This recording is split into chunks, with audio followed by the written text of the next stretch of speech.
அன்பியும் YouTube இல்லந்தோறும் இறைசாட்சி, உள்ளந்தோறும் மகிழ்ச்சி.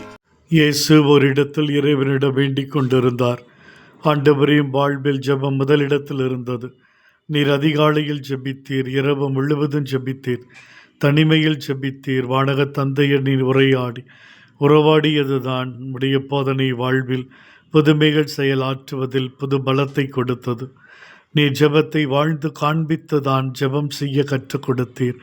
முது ஜெபம் கடவுளோடு மக்கள் கொண்டிருந்த பய உணர்வை போக்கியது. கடவுள் என் தந்தை, அப்பா என்கிற உணர்வை கொடுத்தது. பயமின்றி நம்பிக்கையுடன் அன்புடன் இறைவனை அணுகும் நிலையை கொடுத்தது. அவர் கேட்பதை கொடுப்பார் என்கிற எண்ணத்தை தந்தது. ஜெபம் கடவுளை மட்டும் சார்ந்ததல்ல, நம்மையும் நம் வாழ்க்கையும் சார்ந்தது. குற்றம் செய்தவர்களை மனதார மன்னித்தல், சோதனையில் பாவத்தில் விழாமல் காத்துக்கொள்தல், கடவுளையும் மனிதனையும் இணைக்கும் பாலமாக ஜெபம் இருக்க வேண்டும்.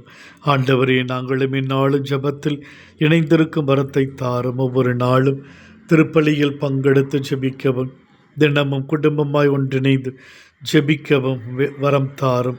எத்தனையோ பேருக்கு ஜெபம் தேவைப்படுகிறது.